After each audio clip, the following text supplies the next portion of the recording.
সবাই কেমন আছেন? এখন অবস্থান করছি হালং বে পর্যটক এরিয়া। তো আমরা হালং বেতে একটা বাস দিয়ে আসলাম। এখানে আরো অনেক পর্যটক ছিল, সবাই মিলে আমরা এখন হালং বের মেন স্পটে যাওয়ার জন্য লঞ্চ বোট তাতে উঠবো। যাই হোক, দৃশ্যগুলো অনেক চমৎকার এবং প্রচুর পর্যটকের ভিড়। তো আমরা লঞ্চের ভিতরে ঢোকার সাথে সাথেই আমরা আমাদের জন্য খাবারের প্রস্তুত করে রাখা আছে। খুবই সুস্বাদুকর খাবার ও এখানে খুব সৌন্দর্যবোধকভাবে সাজানো গোছানো তাদের পরিবেশনা। আমরা এই বোটে চড়ে আমরা যাব হালং বের মেন স্পটে।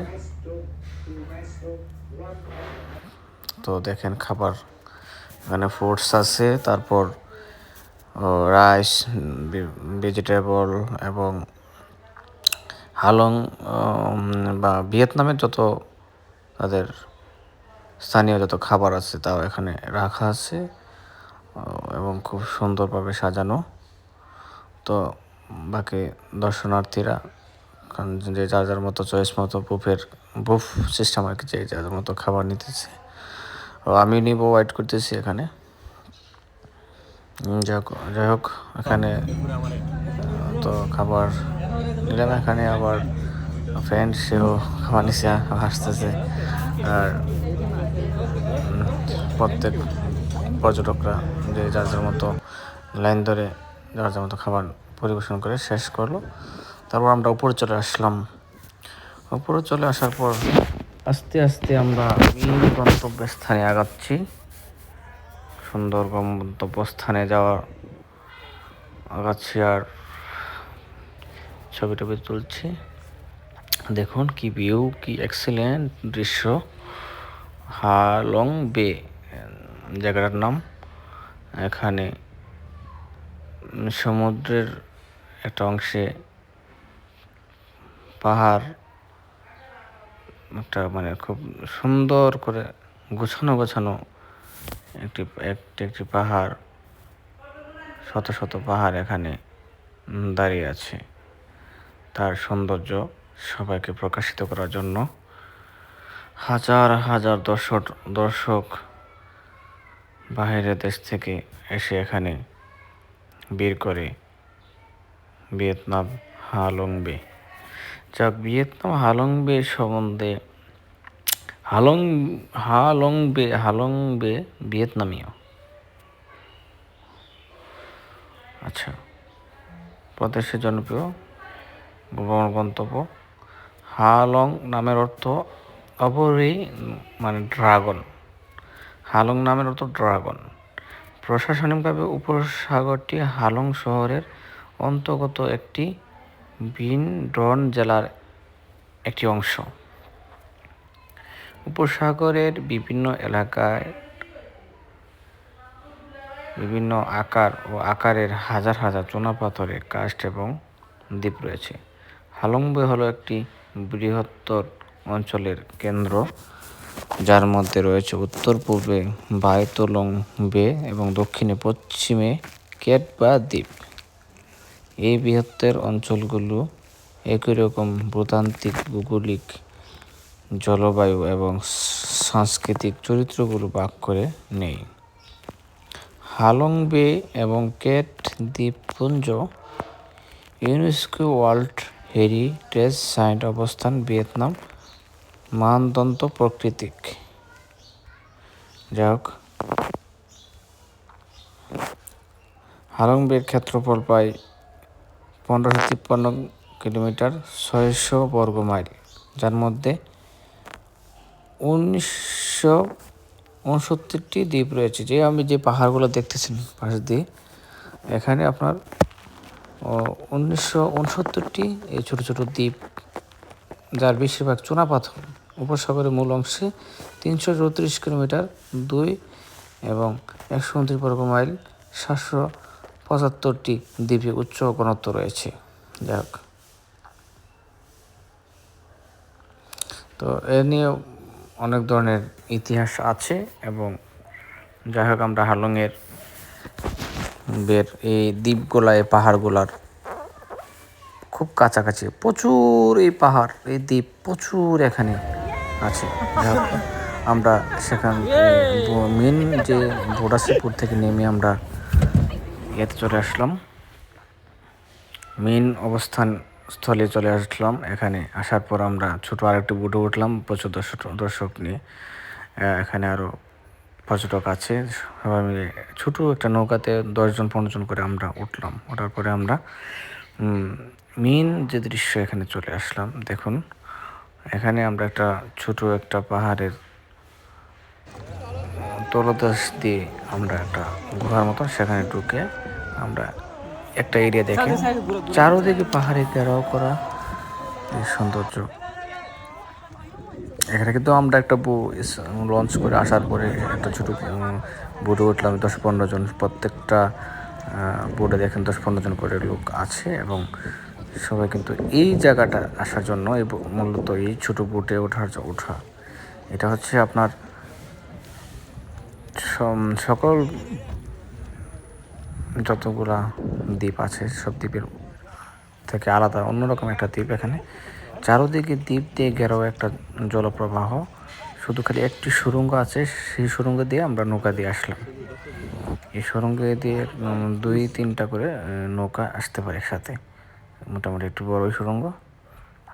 যা হোক, তো দেখুন ভিউ খুবই সৌন্দর্য।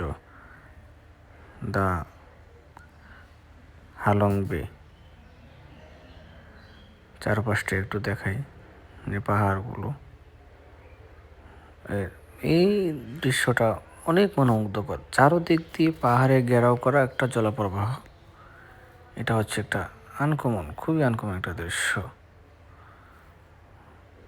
তো এখান থেকে আমরা চারোদিক দেখার পর, ছবি তোলার পর, আমরা এই ঘেরাও করা জলপ্রবাহ থেকে আমরা বের হয়ে যাব। দেখুন, সামনে দেখা যাচ্ছে ওই সুড়ঙ্গটি, যে সুড়ঙ্গ দিয়ে আমরা ভিতরে প্রবেশ করলাম। তো এখন আমরা এই সুড়ঙ্গ দিয়ে আবার বাইরে চলে যাব। এই দেখুন, আস্তে আস্তে আমরা চলে যাচ্ছি বাইরে। যাই হোক, বাইরে আমরা সুড়ঙ্গটা দেখুন।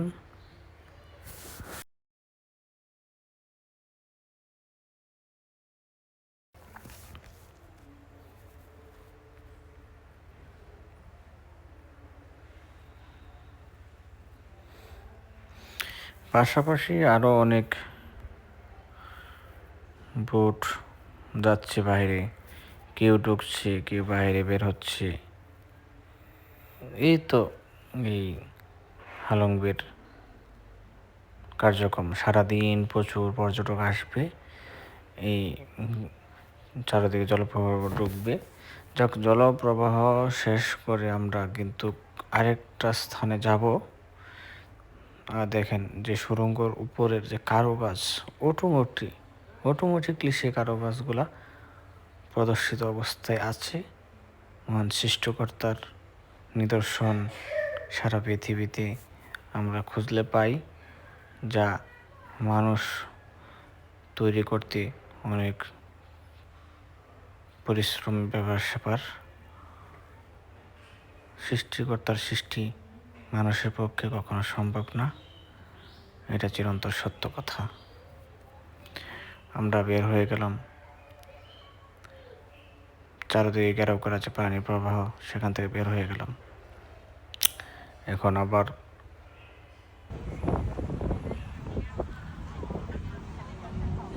আরেকটি গন্তব্যস্থানে যাব। আমরা উপরে আমাদের লঞ্চে আবার আমরা অবস্থান করলাম। লঞ্চে অবস্থান করে উপরে এসে চারিদিকে ভিউটা দেখুন, খুবই চমৎকার, খুবই সৌন্দর্যবোধক স্থান এই হালংবে। সবাই উপর চলে আসি, বাতাস খাচ্ছি, খুবই দৃশ্যমান এই অঞ্চলটুকু সবার কাছে পরিচিত। এই হালংবে বিষয়টা হচ্ছে আপনার এখানে অনেক হলিউড মুভি এবং অনেক দেশের মিউজিক মুভি বিভিন্ন ধরনের বেশিরভাগ অনেক শুটিং হয় এই স্পটগুলোতে। তো জনবল এলাকায় একটু কম হয়, এর চারদিকে আরও অনেক স্থান আছে।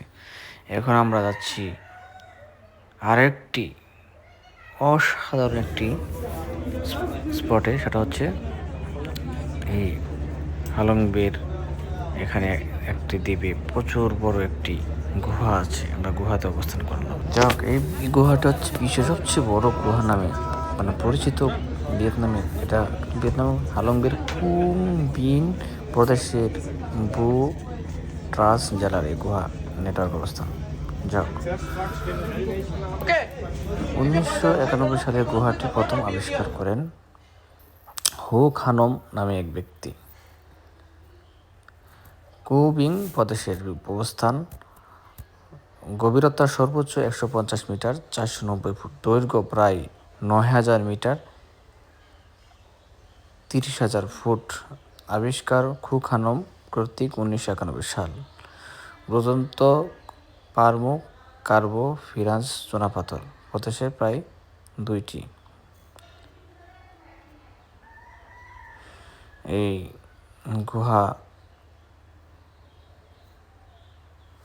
সৌন্দর্য দেখুন আপনারা, কি সৌন্দর্যভাবে এটা কিন্তু মানুষের তৈরি না, এটা আল্লাহর সৃষ্টিকর্তার সৃষ্টি। এটা আমরা গুহাতে ঘুরলাম, গুহা থেকে প্রথম দিক থেকে ঢোকার পর বাহিরে অন্য অপর প্রান্তে যাওয়াটা অনেক সময় লাগলো। অনেক দৃশ্য এখানে ফুটে উঠেছে। দেখুন কারুকাজ, কি সৌন্দর্য চারদিক।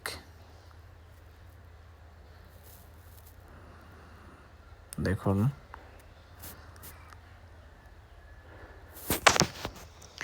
এই গুহার সৌন্দর্য, চারদিকের যে পাথরের কারুকাজ এবং খুবই ভৌতিক একটা পরিবেশ লাগছে। গুহার ভিতরটা খুবই ভৌতিক। এখানে এমনভাবে সাজানো গুহার অবস্থান। গুহা যাওয়ার পর দেখুন আর পর্যটকরা। তো গুহা শেষ করে চলে আসলাম আবার আমাদের সেই কাঙ্ক্ষিত লঞ্চের চারপাশে একটু নিজেকে ঘুরিয়ে নিলাম, সবাইকে শেয়ার করলাম এই হালংবে। যাক, সবাই ভালো থাকবেন, সুস্থ থাকুন।